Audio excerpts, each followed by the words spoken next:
घटनेच्या नंतर राजकीय आरोप प्रत्यारोप एका बाजूला होत आहेत, तर त्याच्याबद्दल आपण या सगळ्याची चर्चा करणार आहोत। बंगळुरूमधली घटना अत्यंत हृदयद्रावक आहे असं सांगत आपल्या भावना त्यांनी व्यक्त केल्या। पोलिसांनी विजय रॅलीची परवानगी नाकारली होती, ही बाब का दुर्लक्षित करण्यात आली हाही सवाल या निमित्तानं उपस्थित होतोय।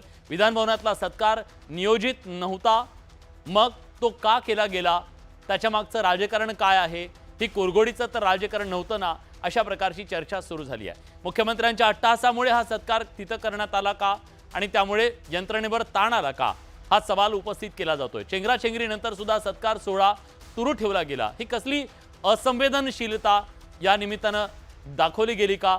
कार्यक्रमात मृतांना श्रद्धांजली वाहण्याचं सुद्धा साधं तोयर सुतक कुणाला राहिलं नाही। इतक्या विजय उन्मादामध्ये सगळे होते, मेलेली माणसं ही क्रिकेट प्रेमी होती ना, मग त्यांचं मरण कुणासाठीच काही नव्हतं का?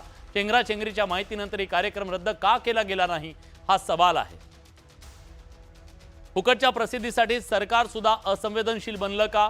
या सगळ्या प्रसिद्धीच्या सगळ्या गर्दीच्या वर स्वार होऊन आपले सुद्धा इमेज चमकून घेण्याचा हा प्रयत्न तर नव्हता ना, असे सवाल आता उपस्थित केले जात आहेत।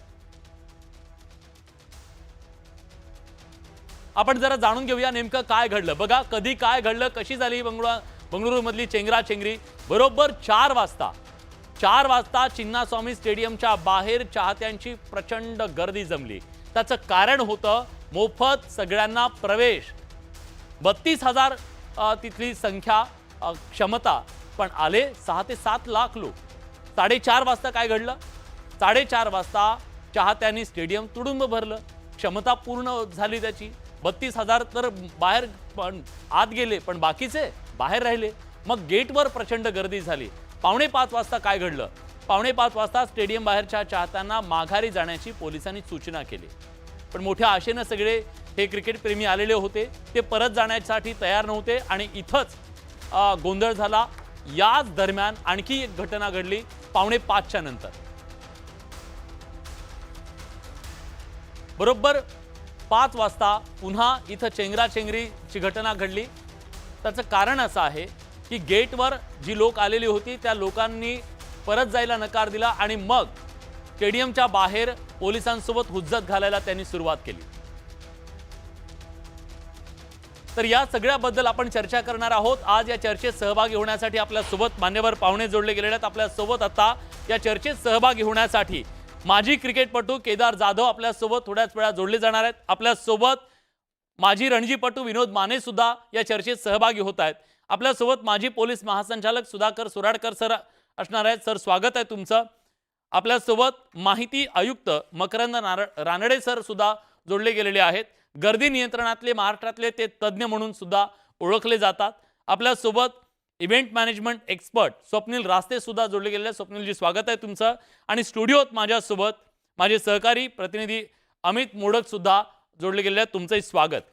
आपण या चर्चेला सुरुवात करणार आहोत, पण चर्चेची सुरुवात मला करायची आहे ती म्हणजे मकरंद रानडे सरांपासून। रानडे सर, माझा आवाज तुमच्यापर्यंत पोहोचतोय?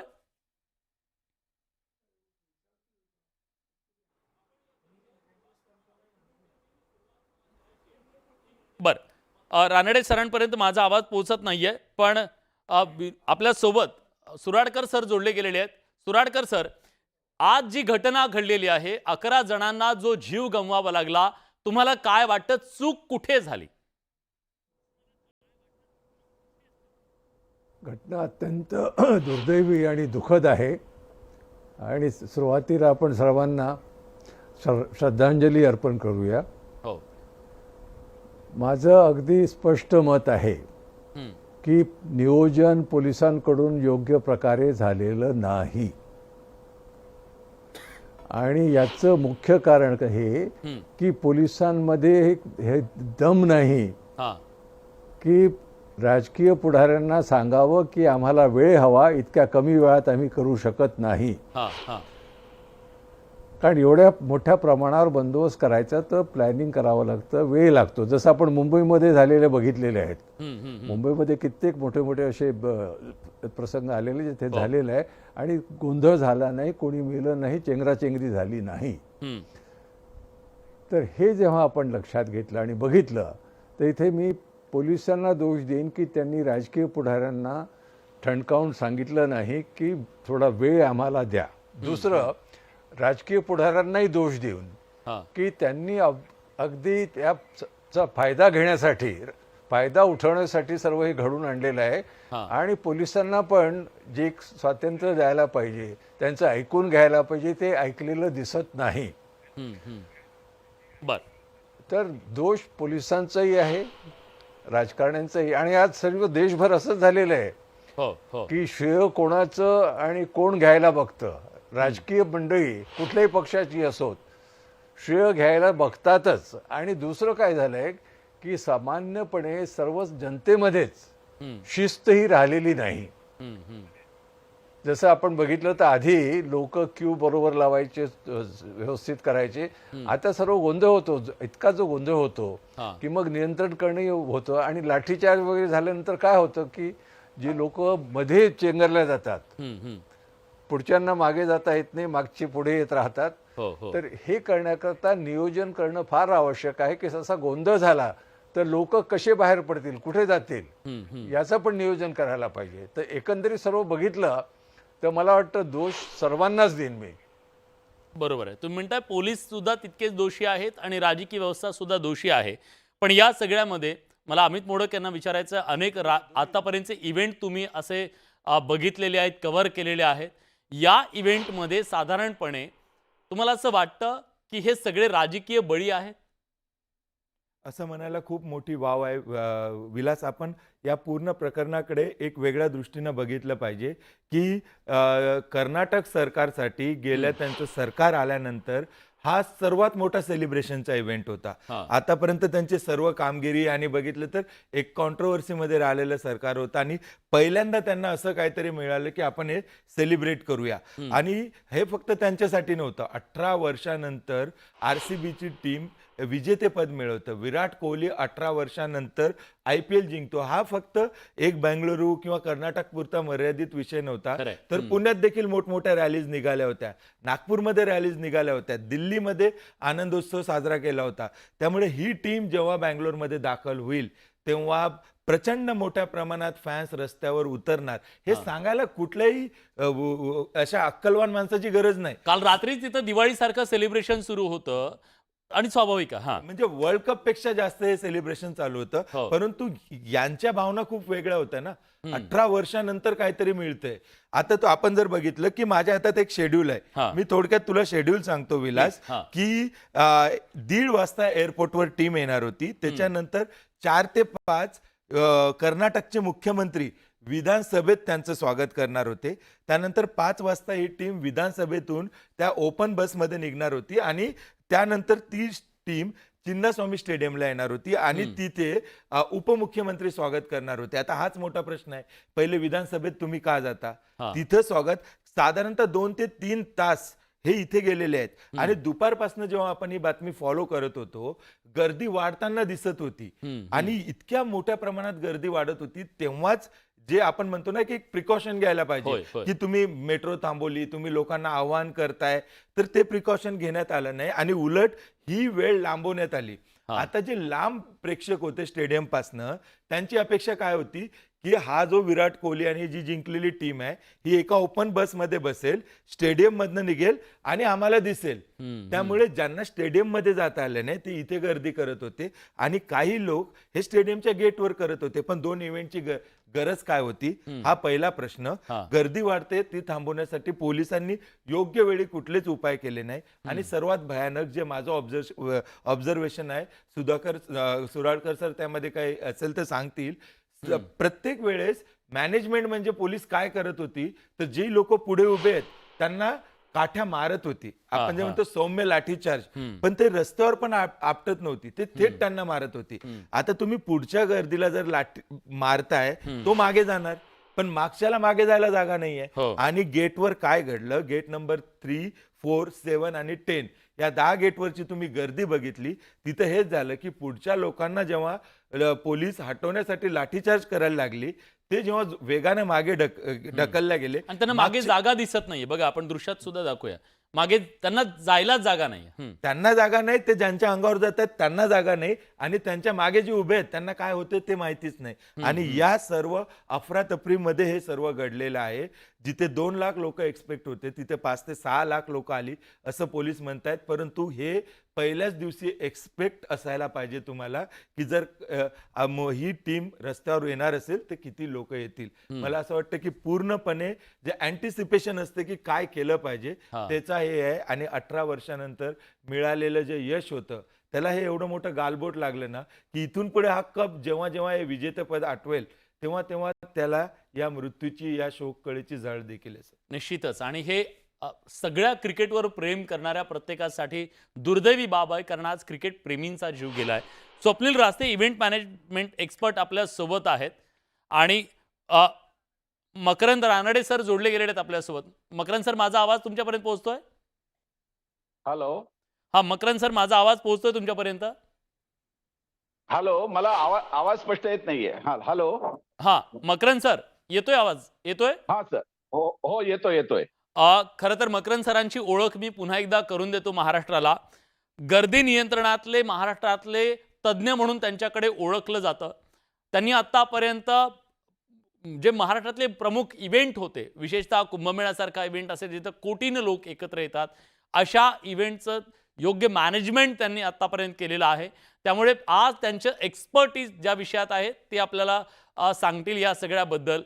सर, तुम्ही सांगा की या संपूर्ण सिनारिओमध्ये तुम्हाला काय मेस दिसलं? का हे जीव गेले? कुठं चुकलं आणि कुणाचं चुकलं? मला वाटतं ही जी आजची इव्हेंट होती ती अचानक प्लॅन केली होती. ही इव्हेंट जर व्यवस्थित प्लॅन केली असती आणि सुरक्षा यंत्रणेला त्याचं प्लॅनिंग करायला पुरेसा वेळ दिला असता तर आजची इव्हेंट झाली नसती. आजची इव्हेंट मला वाटतं घाई गर्दीमध्ये त्यांनी आयोजित केली आणि त्यांच्या अपेक्षेपेक्षा प्रचंड संख्येने लोक त्या ठिकाणी आले आणि त्यामुळे ही जी काय अव्यवस्था झाली आणि जी काय दुर्घटना घडली ती त्याच्यामुळे घडली असं मला वाटतं. बर सर, थोडंसं पुढे येऊन बसता, कारण तुमची फ्रेम व्यवस्थित लागलेली नाहीये. हा, आता बघा. हॅलो. हा हा हा ओके सर, ओके. हॅलो. हा ओके सर, ओके. हा, म्हणजे ठीक आहे. पोलिसांना पुरेसा वेळ मिळाला नाही असं तुम्हाला म्हणायचंय? हो, माझं म्हणणं आहे की ही आजची जे त्यांनी जे सेलिब्रेशनचा इव्हेंट आयोजित केला तो खूपच शॉर्ट नोटीसनी केला. त्यामुळे पोलिसांना पुरेसं मॅनेजमेंट करता आलं नाही, पुरेशी व्यवस्था करता आली नाही आणि पब्लिकला पण व्यवस्थित काय काय कोणत्या मार्गाने त्यांनी यायचं, कोणत्या मार्गाने जायचं, कोणत्या ठिकाणी बॅरिकेटिंग आहे, कोणत्या ठिकाणी वाहन पार्किंग आहे, व्हीआयपी साठी कोणते रस्ते मोकळे आहेत, हे जे सगळं आधी पब्लिकला सांगायला पाहिजे. आणि त्याप्रमाणे पब्लिकला सूचना दिल्या तर पब्लिक त्याप्रमाणे ऐकती आणि त्याप्रमाणे तो कार्यक्रम स्मूथ होतो. परंतु अचानक हा कार्यक्रम आयोजित केला असावा आणि त्यामुळे पोलिसांकडे जो उपलब्ध फोर्स आहे त्याच्यानिशी पोलिसांनी या ठिकाणी बंदोबस्त प्लॅनिंग केली. त्यांना प्लॅनिंग करायला जास्त वेळ मिळाला नाही आणि लोकांची गर्दी प्रचंड होती आणि मला काही तिथं अनाउन्समेंट सिस्टीम आहे असं काही वाटलं नाही की लोकांना मार्गदर्शक सूचना देण्यासाठी जी अनाउन्समेंट सिस्टीम प्रत्येक बंदोबस्ताच्या ठिकाणी असती ती या ठिकाणी काही मला आढळली नाही आणि त्यामुळे लोकांना काही कोणत्या रस्त्याने जायचं, कुठे थांबायचंय, कुठे त्यांना अलाउड आहे याच्याबद्दल लोकांना काहीच मार्गदर्शन सूचना मिळालेल्या दिसत नाही आणि त्यामुळे लोकांना जे गेट उघडं दिसलं त्या ठिकाणी लोकांनी गर्दी केली आणि त्यामुळे प्रचंड रिटॅलिटी होऊन ही दुर्घटना घडली असं मला वाटतं. ठीक आहे, बरोबर आहे. तुम्ही म्हणताय ते खूप महत्त्वाच्या मुद्द्यांना तुम्ही हात घातला. इव्हेंट मॅनेजमेंट एक्सपर्ट स्वप्नील रास्ते आपल्यासोबत आहेत. स्वप्नीलजी, खरं तर तुम्ही अनेक इव्हेंट करत असता, राजकीय नेत्यांसाठी करत असता, सगळ्या लोकांसाठी करत असता. एक प्रकारचं प्रेशर असतं का हो? गर्दी जमवण्याचंही प्रेशर आणि त्याचबरोबर कमीत कमी वेळामध्ये जास्तीत जास्त गर्दी जमवण्याचं प्रेशर. ह्या सगळ्या प्रेशरला तुम्हाला तोंड द्यावं लागतं का?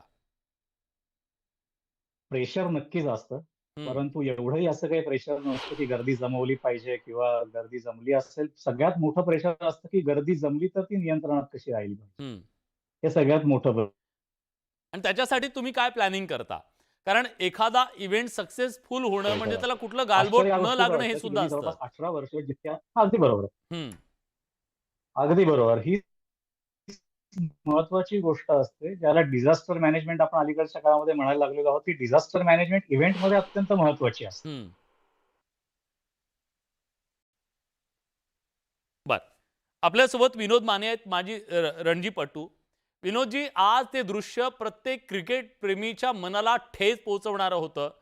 बाहेर जेव्हा मुडदे पडलेले होते तेव्हा किमान त्यांच्याबद्दल 4 संवेदना व्यक्त करणारे शब्द नाही तो.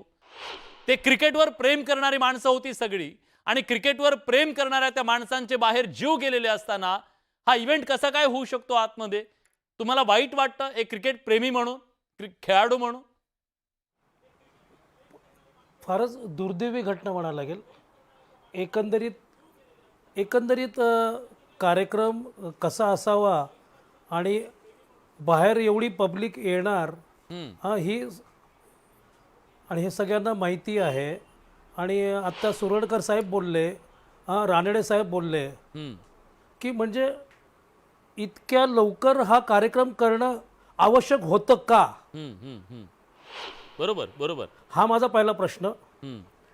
आणि दुसरा प्रश्न असा की का म्हणून अशी घाई करायची की ठीक आहे 18 वर्षानंतर हे बा ती टीम कोण जिंकली, काय जिंकली, कर्नाटक जिंकली, दिल्ली जिंकली, हा एक भाग वेगळा. पण एकंदरीत एवढ्या पब्लिक जमणार हे पोलिसांना पण माहिती होतं. कारण की विराटचे पूर्ण जगामध्ये एवढे फॅन्स आहेत. आता मी संभाजीनगरवरून बोलतोय, काल रात्री आमच्या क्रांती चौकमध्ये इतकी भयानक गर्दी जमली होती आणि फटाके जसं की इंडिया जिंकली आहे. म्हणजे हे सगळं नाही का विराट कोहलीवर पूर्ण फोकस होता. आणि एवढ्या मोठ्या बेंगलोर हे कर्नाटक स्टेटचं कॅपिटल सिटी. आता मी 8 दिवसापूर्वीच क्रिकेट खेळण्याच्या टीमसाठी मी बेंगलोरमध्ये होतो. इतकी ट्रॅफिक असते आणि एवढा मोठा इव्हेंट जिंकल्यानंतर पोलिसांकडे कसं काय मॅनेजमेंट जमलं नाही, ही एक प्रकारचं फार मोठी एक दुर्दैवी घटना म्हणायला लागेल. आणि हे सगळं ज्याचा पूर्ण सगळ्यात मोठा एक मुद्दा एक घ्यायला लागेल, घाई आणि जास्त प्रसिद्धी करून घेणे स्वतःला, ह्याच्यामधला हा मोठा ह्याच्यामध्येच हे गेलेले नाही का हे लोकांचे मृत्यू आहेत. हे फार दुर्दैवी आणि भावपूर्ण त्यांना श्रद्धांजली एक क्रिकेटर म्हणून मी अर्पित करतो. स्वप्नील प्लीज बोला. स्वप्नीलजी बोला. मला महत्वाचा मुद्दा याच्यामध्ये असं वाटतो की गेली 18 वर्षात इतक्या दिमागदारपणे आणि सुनियोजितपणे आपली IPL स्पर्धा आयोजित होते.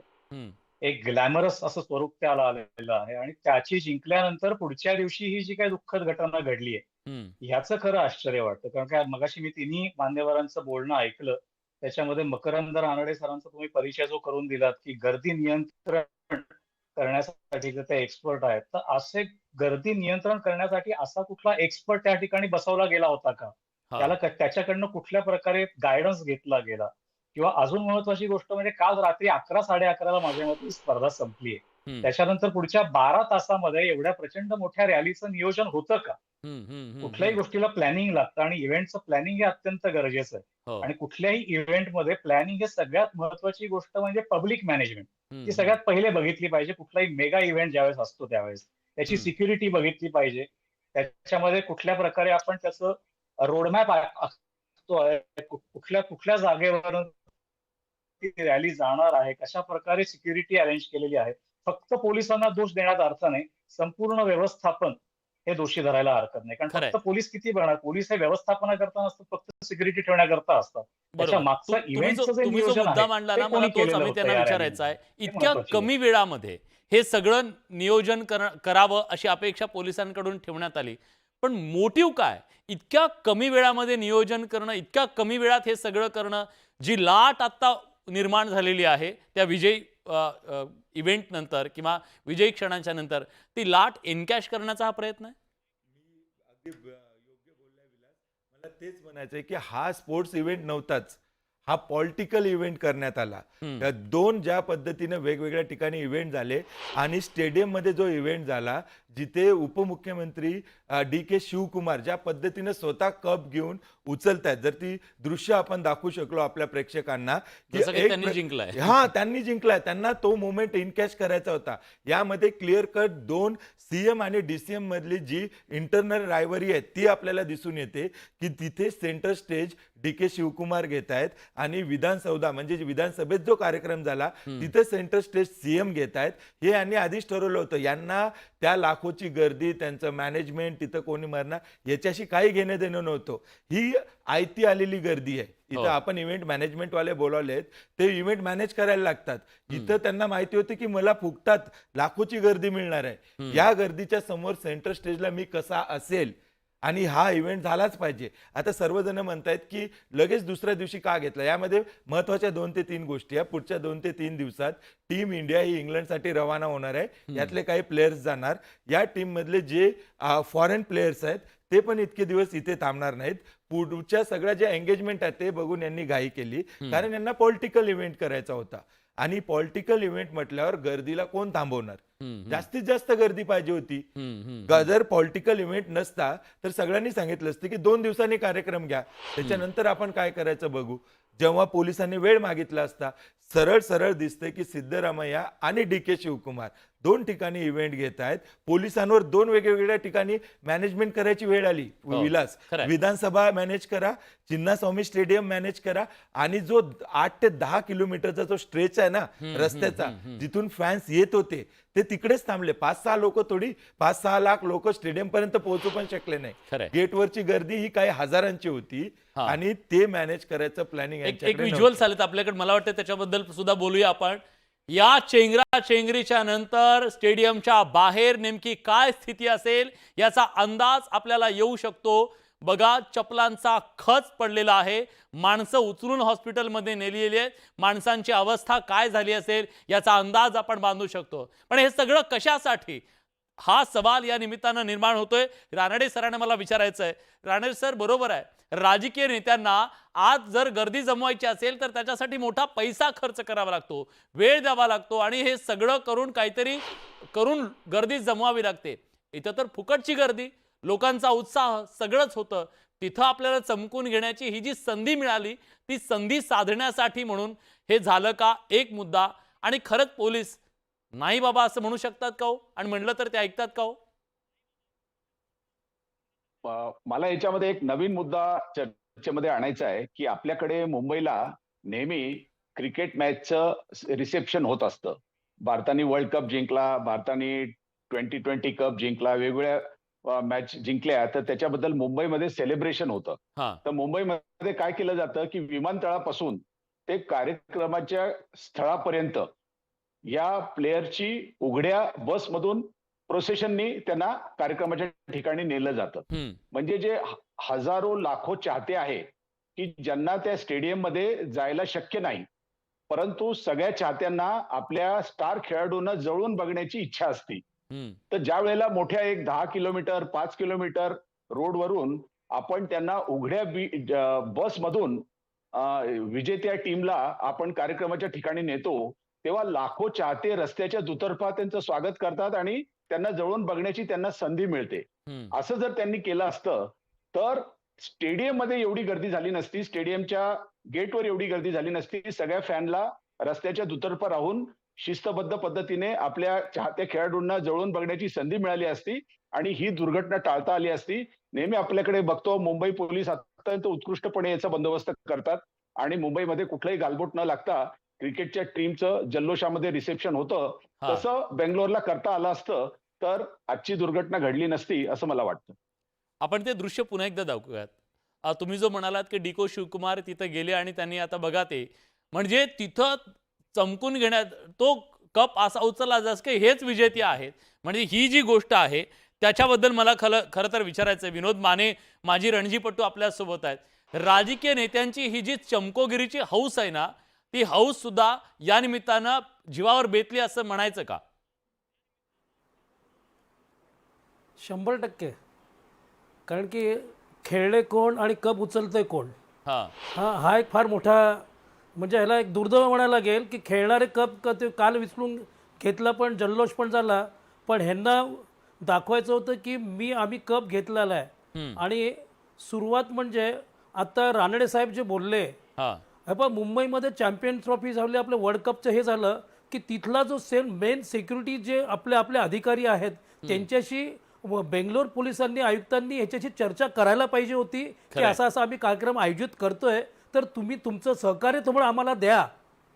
कारण की फुकटची पब्लिक, विलासजी तुम्ही म्हटलं की फुकटची पब्लिक तिथे येणार आहे, हे सगळं पोलिसांना 100% माहीत होतं. हा पण ह्या पॉलिटिकल ह्यांचा इव्हेंटमध्ये 2 जे प्रकार घडले, एक झाला विधानसभा आणि दुसरं झालं चिन्नास्वामी. 10 किलोमीटरचा फैसला आहे. जसं विलाजी तुम्ही म्हटलात की आणि राणेड साहेब पण म्हणले की 10 किलोमीटर रस्त्यामध्ये एवढी जाम पब्लिक, परत ट्रॅफिक बंद केली आहे. तो तिथला नंतरचा भाग आहे, पण तो पोलिसांचा इंटरनल रस्त्यावरचा डिपार्टमेंट आहे, ते ट्रॅफिक पोलिसचा आहे. हो हो पण मला असं वाटतंय की मुंबई पोलिसांचं कडनं त्यांनी थोडी नाही का ह्याची माहिती घ्यायला पाहिजे होती. त्यांनी त्याच्यामधून काहीतरी घ्यायला पाहिजे. शिस्तबद्ध मुंबईमध्ये शिस्तबद्ध कुठल्याही प्रकारची एवढी प्रचंड गर्दी होती तेव्हा तर वर्ल्ड कप जिंकला होता. आणि मुंबई तर परत एवढं champion trophy गर्दीचं जिंकल्यानंतर शहर आहे, खरंच जे बेंगलोर देशातलं सगळ्यात गर्दीचं शहर, असं शहर जे खूप गजबजलेलं शहर, पण तिथं सुद्धा हे नियोजन केलं. पण सुराडकर सर, मला एक सांगा, जेव्हा एखाद्या स्टेडियमची संख्या क्षमता जी आहे ती 32,000 आहे, मग 32,000 क्षमता असलेल्या स्टेडियममध्ये तुम्ही जर मोफत प्रवेश देणार असाल, याचा अर्थ काय? तुम्हाला जास्तीत जास्त गर्दी अपेक्षित आहे, बरोबर आहे ना? त्याचा अर्थ तोच होतो. मग लोकांना अगदी बरोबर आहे. मग अगदी बरोबर आहे. मोफत प्रवेश देणं हे लोकांना तिथं जीव देण्यासाठी भाग पडणारं ठरलं का? काही शंका नाही. कारण काय आहे, जेव्हा राजकीय फायदा त्याचा घ्यायचा आहे, मी माझाच एक अनुभव सांगतो. हा जळगावला त्यावेळेस मुख्यमंत्री होते अंतुले, त्यांना जनता दरबार घ्यायचा फार आवड होती. आणि जैन जे तिथले होते त्यांनी गावात रेस्ट हाऊसमध्ये जनता दरबार घ्यायचं ठरवलं. माझ्याकडे चार्ज होता. मी त्याला विरोध केला. म्हटलं गावाच्या बाहेर सर्किट हाऊस, जिथे लाखो लोक आले तरी काही प्रॉब्लेम येणार नाही, तिथेच घेतलं पाहिजे. आणि I put my foot down. So now here also Bangalore police should have said that nothing doing, we need some time. आणि शेवटी काय आहे ना, की कुठेतरी पोलिसांना आपलं अस्तित्व, आपला स्वाभिमान दाखवला पाहिजे. राजकीय पुढाऱ्यांच्या दबावाला बळी पडता कामा नये. आणि इथे जे मला जाणवतं की पोलीस हे राजकीय पुढाऱ्यांच्या दबावाला बळी पडलेले आहेत. त्यामुळे मुख्य दोष मी राजकीय पुढाऱ्यांना देत, पण पोलिसांनाही तुम्हाला असं निर्दोष म्हणता येणार नाही. कुठेतरी आपला स्वाभिमान जागा ठेवा आणि जे तुमचं काम आहे नियमाने कायद्याने ते करण्यासाठी तुम्ही बाध्य आहात ते करा. कारण वेळ अशी आलेली आहे आज की पोलिसांनी पुढाऱ्यांचं गुलाम होण्यासारखं वागू नये. आणि कुठल्याही पुढारी, आणि पोलिसांना ते अधिकार आहेत, बऱ्याच लोकांना माहिती नाही. सीएमला जरी अटक करायचं असेल तर पोलीस करू शकतात, फक्त स्पीकरला कळवायचं. पोलिसांना आपले अधिकारच माहिती नाही दुर्दैवाने, आणि अधिकाराचा योग्य वापर तर ते फारच कमी करतात. म्हणजे बट्टी असल्यासारखं वागतात. हे बदलायला लागेल. आणि इथे आपण मी तर विनंती करेन सर्वांनाच की सर्व जनतेने पुढे आलं पाहिजे की आम्हाला चांगले पोलीस हवेत, जे राज्यघटनेचा आणि कायद्याचा मान ठेवतील आणि इतरांना ठेवायला भाग पाडतील. सर, जी माहिती आमच्याकडे आली ना, जी माहिती आमच्याकडे आली वाढलेलं आहे, त्याच्यात अशी माहिती मिळाली की पहिल्यांदा पोलिसांनी नाकारलं होतं हे सगळं, परवानगी नाकारली होती. जास्त दोष मी पुढाऱ्यांना देईन. परवानगी नाकारली होती, पण तरी सुद्धा राजकीय दबावातून पुन्हा त्यांना ती परवानगी द्यावी लागली असं कळतंय, जी माहिती आपल्यापर्यंत आली. रानडे सर, खरं तर अशा प्रकारचा जो दबाव असतो तो दबाव स्वीकारला जावा का, त्याला बळी पडावं का, आणि बळी पडलं तर मग असे बळी जातील का? काय मेसेज गेला आजच्या या घटनेतून? नाही, ही जे कार्यक्रम त्यांनी कमी कालावधीमध्ये आयोजित केलेला आहे, तर मला नक्कीच खात्री आहे की बेंगलोर पोलिसांनी त्यांना विरोध केला असेल आणि त्यांच्या काय अडचणी आहे ते त्यांना सांगितलं असेल. परंतु शेवटी राजकीय नेतृत्व हे डिसिजन घेत असतं. पोलीस आपला विरोध दाखवू शकतात, पोलीस तो दाखवतात वेळोवेळी, परंतु शेवटी फायनल डिसिजन हे राजकीय नेतृत्व घेत असतं. आणि एकदा राजकीय नेतृत्वाने जर निर्णय घेतला असेल तर मग पोलिसांना त्या आवश्यक उपलब्ध मनुष्यबळामध्ये त्याचा बंदोबस्त करण्या वाचून काही दुसरा पर्याय उरत नाही. त्याचप्रमाणे बेंगलोर पोलिसांनी नक्की केलं असेल असं मला वाटतं. बरं स्वप्नीलजी, तुम्हाला वाटतं या सगळ्याची जबाबदारी कोणीतरी घेतली पाहिजे? आता जबाबदारी निश्चित झाली पाहिजे. ज्यांचे जीव गेले त्याच्यावर कारवाई झाली पाहिजे ज्यांच्यामुळे जीव गेले त्यांच्यावर. 100% जबाबदारी तर घेतलीच गेली पाहिजे. आणि अजून एक महत्वाचा मुद्दा मला असं वाटतं विलासजी, की आता ह्याच्यामध्ये 11 जणांना त्यांचे प्राण गमवावे लागले, 30-35 जण जखमी झालेले आहेत. माझं असं मत आहे की या 11 जणांना आता सरकारी मदत होणार लाखोंची. ते जे काही 30-35 जण जखमी झालेले आहेत त्यांना काहीतरी मदत होणार. ही जी सगळी नंतर मदत करण्यात येते त्याच्याऐवजी तो जर पैसा त्यांनी व्यवस्थित नियोजनाकरता एखादी एजन्सी अपॉइंट करून त्यांच्यावरती खर्च केला तर अशा प्रकारच्या दुःखद घटना घडणारही नाही. आणि जो अवास्तव पैसा नंतर सरकारकडनं अशा प्रकारे दुर्घटना झालेल्या लोकांना द्यावा लागतो, तो देखील व्यवस्थित प्रकारे जर प्लॅनिंग केलं इव्हेंटचं तर तो पैसा अशा प्रकारे ते वापरू शकतात. कारण की आता ही वेळ येणार आहे सरकारवरती की मदत करायची आहे. आणि त्याचबरोबर अजून एक महत्वाचा मुद्दा असा आहे की फक्त जबाबदारी प्रशासनाची आहे का किंवा पोलिसांची आहे का, तर नाही, तिथे जाणाऱ्या नागरिकांची सुद्धा ती जबाबदारी आहे. कारण खरंय. आज सुद्धा माझ्या वयाच्या 43-44व्या वर्षी माझी आई ज्यावेळेस मला सांगते की आपण वर्ल्ड कप जिंकलाय, तुम्ही आता बाहेर जाणार आहात, तिथे खूप गर्दी असेल, जरा जपून राहा. त्यामुळे ही जबाबदारी नागरिकांची सुद्धा आहे की आपण किती तिथे काय म्हणतो आपण त्याला, हल्लागुल्ला केला पाहिजे, की ती आपली स्वतःची काळजी देखील आपण किती घेतली पाहिजे, हे देखील प्रत्येक नागरिकाची जबाबदारी असं मला वाटतं. अगदी मला वाटतं अमित त्याच्याबद्दल सांगतील की विजयी उत्सव आणि विजय उन्माद याच्यात सुद्धा काही फरक आहे. अशा वेळेस एक कॉमन सेन्स आहे की आपण लहान मुलांना घेऊन जावं का इतक्या गर्दीच्या ठिकाणी, आपण काय सांगतो हे हे हे तारतम्य सुद्धा बाळगलं गेलं नाही का? कारण अनेक अशी लहान मुलं सुद्धा आपल्याला जखमी अवस्थेत पाहायला मिळाली. तू म्हणतोयस ते अगदी बरोबर आहे, परंतु आपण जेव्हा असा इव्हेंट घडत असतो तेव्हा प्रत्येकाला असं मनात असतं की मी याचा साक्षीदार झालो पाहिजे. आजचा जर हा इव्हेंट योग्य पद्धतीने झाला असता तर ती गोष्ट तो क्षण आयुष्यभर तो पुढे सांगत राहील. म्हणजे आपल्या नातवाला पण सांगेल की 2025 मध्ये असा असा कप जिंकला होता, तेव्हा मी बेंगलोरच्या रस्त्यावर होतो. ऐतिहासिक क्षण होता तो. आणि तिथे आपण असं म्हणू शकत नाही की तू थांब, तू जाऊ नकोस. काल जी लहान मुलांचे रडतानाचे व्हिडिओ तू जर बघशील मॅच जिंकल्यानंतरचे, त्या भावना आपण या व्यावहारिक आपण जे बोलतोय ते वेगळं आणि भावना वेगळं. मला 2 गोष्टी वाटतात विलास. मला सुधाकर सुराडकर सरांना पण विचारायचं आहे. पहिला मुद्दा मला असा वाटतो की ज्या पद्धतीने पोलीस हँडल करत होते की ते लाठी मारतात गेटवरून हटवण्यासाठी, अशा वेळेस त्यांच्याकडे दुसरा कुठलाच उपाय नव्हता का सर? की तुम्ही समजावून सांगणे, तुमच्याकडे एक लाऊडस्पीकरची सिस्टीम असणे, त्यांच्यापर्यंत जाणे. तुम्ही थेट मारताय, ज्या लोकांना लाठी मारताय तो मागे जाणार कुठे? पर्यायी मार्ग त्याला मार्ग इतर आता पडलंय ना तुमच्या खांद्यावर हे की मला आता हे एक इव्हेंट करायचा आहे, तर तुम्ही बेसिक गोष्ट दुपारपासून 3-4 वाजतापासून गर्दी झाली की हे पोलीस फक्त लाट्या मारत फिरत होते. कोणाच्या पायावर मार. सुरुवातीला मजा वाटते, पण मला असं सरांना विचारायचं आहे की ही मॅनेजमेंटची पद्धत त्यांची चुकली का? आणि दुसरं एक रानडे सर मगाशी मुंबईचं उदाहरण देत होते, मी तुम्हाला सांगतो की तो वेगळा आणि यावेळेसचा T20च्या वेळेसचं जे झालं ना सर, मुंबई पोलिसांशी एकदा बोलून बघा. तो इव्हेंट उत्तमपणे पार पडला. त्यांनी देवाच्या कृपा मांडली असेल, सिद्धिविनायकाला जाऊन त्यांनी नारळ वाहला असेल. त्या दिवशी देखील भयानक परिस्थिती होती. त्या दिवशी सरांना माहिती आहे, त्या दिवशी काय परिस्थिती होती हा तिथं उभे असलेल्या माणसांना विचारा. त्या दिवशी सूर्यकुमार यादव त्यानंतर जो इव्हेंट झाला ना, त्यामध्ये त्याचं वाक्य आहे की तो म्हणाला, मी मुंबई पोलिसांचे धन्यवाद मानतो की हा इव्हेंट नीटपणे पार पडला. पण मुंबई पोलिसांनी देवाचे धन्यवाद मानले असेल. मला वाटतं की हा धडा आहे ना, हे इथं घडले दुर्दैवी आहे, परंतु हा सर्वांसाठी धडा आहे. तरी आज वेळ आली आहे मॅनेज करायचं सांगावं. हा सुराडकर सर एक्झॅक्टली तेच म्हणतो की त्याला प्लॅनिंग करायला पाहिजे.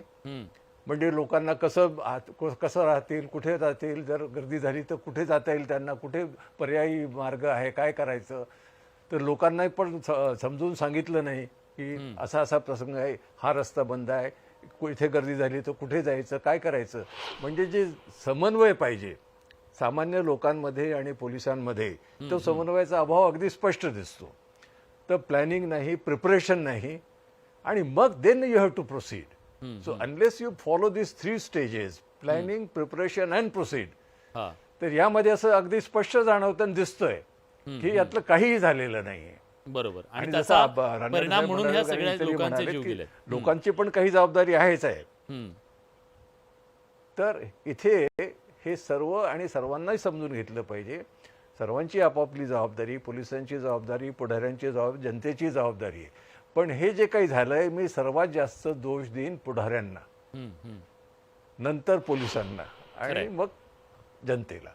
अगदी खरं आणि आहे. प्रत्येकाने आता आत्मपरीक्षण करून यापुढे असं होऊ नये याकरता कसं वागावं हे काळजीपूर्वक करायचं. जसं आईला काळजी होती हा हा अशी काळजी सर्वांनाच असते. पण नक्की. आणि प्रत्येकाने सर, हे काय आपापल्या पहिल्यांदा घडलंय जबाबदारीने देशात वागले. असं नाहीये. अनेक लोकांचे जीव आतापर्यंत गेलेले आहेत चेंगराचेंगरीमध्ये आणि आपण ते बघितलेले आहेत. खरं तर एक मुद्दा तुम्ही सांगितला मुंबईच्या बद्दलचा, त्याच्यात फक्त एक ॲडिशन करतो की तेव्हा सुद्धा मुंबई पोलिसांना कुठल्याही प्रकारे विश्वासात न घेता BCCIनं ट्विट करून मोकळं झालं होतं की उद्या सेलिब्रेशन होणार आहे. त्यामुळे मुंबई पोलिसांची जोपर्यंत हे सगळे परत जात नाहीत क्रिकेटप्रेमी, तोपर्यंत त्यांचा जीवाजीव नव्हता, हे पोलीस अधिकारी तेव्हा सांगतील. सर, हे जे ही गोष्ट गृहीत धरलं जाते का पोलीस यंत्रणेला? रानडे सर. एखादं जेव्हा अशी क्रिकेटची घटना घडती तेव्हा पुढच्या दिवशी आपल्याकडे याचं सेलिब्रेशन होऊ शकतं. त्या दृष्टीने पोलीस पण तयारीमध्ये असतात आणि शॉर्ट नोटीसला जरी असं कळवण्यात आलं तरी पोलीस योग्य तो बंदोबस्त करू शकतात. त्याच्यात अडचण येत नाही. फक्त काय प्रॉब्लेम होतो की भीड म्हणजे गर्दी खूप अनियंत्रित झाली आणि बेशिस्त झाली आणि तिने काही लॉ अँड ऑर्डर एन्फोर्सिंग एजन्सीचं काही ऐकायचंच नाही, त्याच्याकडे दुर्लक्ष करायचं, असं जर त्यांचं वर्तन झालं तर मग अशा दुर्घटना घडू शकतात. आणि अजून मला एक मुद्दा या ठिकाणी खटकला की या ठिकाणी गर्दीचं नियंत्रण करण्यासाठी फक्त पोलीसच दिसत होते. तर ज्या संघटनेतर्फे हा कार्यक्रम आयोजित केलेला आहे त्यांनी मोठ्या प्रमाणावर खासगी स्वयंसेवक या कामासाठी, गर्दी नियंत्रणासाठी वापरायला पाहिजे होते आणि मोठ्या पब्लिकचं योग्य मार्गदर्शन करायला पाहिजे होतं. आणि ही जी पब्लिक आहे हा फ्रेंडली क्राऊड आहे, म्हणजे हा काही होस्टाईल क्राऊड नाही. जर आपण त्यांना व्यवस्थित समजून सांगितलं तर ते ऐकतात आणि व्यवस्थित सहकार्य करतात. परंतु या ठिकाणी नियोजनामध्ये थोडी गडबड झालेली दिसते मला. बरं, तुम्हाला काय वाटतं, काय यातनं आपण काय धडा घ्यायला हवा? नियोजनाचा मुद्दा वारंवार येतोय विलास. फक्त एक मला त्याच्यात सांगायचं आहे की ही गर्दी आहे ना अचानक आली नाही. मी जे सुधाकर सर जे म्हणतायत त्याच्याशी मी थोडं डिसअग्री का करतोय की ही आपण ज्याला म्हणतो ना ग्रॅज्युअली गर्दी वाढत होती. कारण आम्ही सातत्यानं हा इव्हेंट आहे म्हणून त्यावर लक्ष ठेवत होतो की 1 वाजता जी लोकसंख्या तिथे जेवढे फॅन्स होते 2 वाजता दुप्पट झाले, 3 वाजता आणखी वाढतात. त्यांच्याकडे खूप सारा वेळ होता की ही गर्दी आता नियंत्रणाच्या बाहेर जाते, काय करायला पाहिजे. पण मला असं वाटतं विलास की आपल्याला अशा इव्हेंटची सवय नाही का. कारण तुम्ही जर परदेशात गेलात तर जेव्हा जेव्हा फुटबॉलचे कप जिंकले जातात हे त्यांच्यासाठी होणारे कायमचे इव्हेंट आहेत. ते कशा प्रकारे मॅनेज करतात हे आपण बघत नाही. फॅन्स उत्साहानं रस्त्यावर येतात. जे मला असं वाटतं की सर्वात महत्वाचा मुद्दा जो तू मांडलाय की अशा वेळेत स्टेडियममध्ये इव्हेंट घ्यायलाच नको आणि घेत असाल तर तुम्ही तिकीट लावा. तिकीट संपल्या म्हणजे तिथे पुढचा माणूस येणार नाही. जेव्हा इव्हेंट फ्री असतो तेव्हा प्रत्येक जण आतमध्ये मला जायला मिळेल या आशेने तिथे येतो. त्यामुळे सर्वात मोठी जर मला असं वाटतं की धडा काय असेल तर तो हाच आहे की स्टेडियममध्ये असा इव्हेंट नको, तिथे फॅन्सना एंट्री नको आणि तुम्ही घेत असाल तर त्यासाठी तिकीट हवी आणि किमान 1 ते 2 दिवसाचा मध्ये अवधी हवा, जी आपण म्हणतो की यंत्रणेला तयारी करण्यासाठी. परंतु आपण सर्वांनी एक गोष्ट लक्षात घेतली पाहिजे विलास की हे खूप थोडक्यात बचावलंय. मी 11 जण गेले त्यांना श्रद्धांजली वाहतो, परंतु या खूप थोडक्यात निभावलंय. ही दुर्घटना खूप मोठी झाली असती. परंतु मला असं वाटतं की थोडक्यात आज आपल्याला सांगण्यात आलं, एक प्रकारे एक संदेश दिलाय की यातून तुम्ही शिका. असे इव्हेंट करताना त्याचं राजकारण न करता फॅन्स आणि त्यांचा जीव तुमच्या राजकारणापेक्षा खूप महत्त्वाचा आणि मोठा आहे हे तुम्ही मान्य करा. मला वाटतं हा फक्त राजकारण्यांसाठी नाही तर पोलिसांसाठी देखील धडा आहे की त्यांनी देखील पुढे येऊन म्हणायला पाहिजे की आम्ही नाही करू शकत आणि हे आम्ही लाऊडली जनतेला सांगू. जर तुमचा हा स्टँड असेल तर आम्ही पण पब्लिकली सांगू की बाबा प्रेस कॉन्फरन्स घेऊ की हा इव्हेंट होऊ शकत नाही, आमच्यावर दबाव येतोय, आम्ही हा इव्हेंट मॅनेज करू शकत नाही. असं कोणीच पुढे येत नाही. त्याच्यामुळे राजकारणी कायम दबाव टाकत राहतात. बरोबर. विनोदजी, काय अपेक्षा आहे तुम्हाला? काय धडा घ्यायला हवा या सगळ्यातनं? धडा म्हणजे काय, एक प्रकारचं नाही का, आता फ्रँचायझी जी असते ती जी कोणी जिंकते हां, त्यांनी असे हे इव्हेंट ठेवूच नाहीत. जिंकला तर तिथल्या इथं सेलिब्रेशन त्यांनी टी व्हीवर बघावं आणि जे काय करावं त्यांनी नाही का इंडोरमध्ये म्हणजे एका हॉलमध्ये त्यांनी सेलिब्रेशन करावं आणि ते जिंकणं हे स्वाभाविक असतं, पण तो पब्लिक जॉईन असा झाला पाहिजे. हे माझं खरं. आणि पोलीस असेल आणि मेन म्हणजे RCB ही जिंकल्यानंतर RCBचं मॅनेजमेंट हे पॉलिटिकली अंडर प्रेशर आलंय, ह्याच्यातून सरळ सरळ दिसतंय. आणि परत पोलिसांवर जसं आता अमित बोलले की प्लेयर्सला तर इंग्लंडला खेळण्यासाठी जायचं आहे आणि फॉरेनर्स प्लेयर्स पण आपापल्या देशात जाणार आहेत.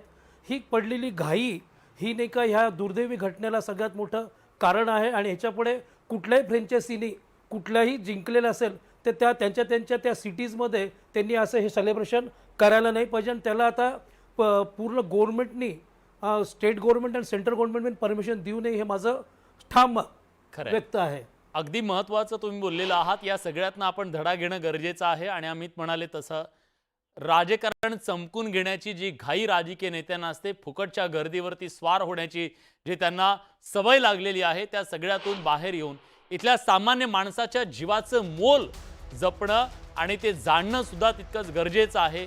क्रिकेट प्रेमींच्या जीवाशी चाललेला हा खेळ थांबला पाहिजे ही अपेक्षा आहे. कितीतरी आनंद होता या सगळ्या माणसांच्या चेहऱ्यावरती, पण त्या आनंदावर विरजण पडलेलं आहे. आज या चर्चेमध्ये आपण सगळेजण आलात, अनेक महत्त्वाच्या मुद्द्यांवरती आपण प्रकाशझोत टाकलात. आशा करूया या जीवांवर तरी निश्चितपणे काहीतरी विचार होईल आणि या पुढचे जीव तरी वाचतील अशी आशा करूया. खूप खूप धन्यवाद, तुम्ही चर्चेत सहभागी झालात त्याबद्दल. प्रेक्षकांना काय वाटतंय एकदा जाणून घेऊया. बडे मुद्द्याच्या माध्यमातून आपण प्रश्न विचारला होता की राजकीय फायद्यासाठी क्रिकेट प्रेमींचा बळी घेतला गेला का. बघा प्रेक्षकांचं काय म्हणणं आहे. 82% प्रेक्षक म्हणतायत होय, 18% नाही असं म्हणतायत. तर हा जो राजकीय बळी चाललेला आहे राजकारण चमकून घेण्यासाठी, त्याच्यामध्ये निश्चितपणे सुधारणा होणं गरजेचं आहे. बडे मुद्द्याच्या चर्चेत आपण इथेच थांबतोय. धन्यवाद.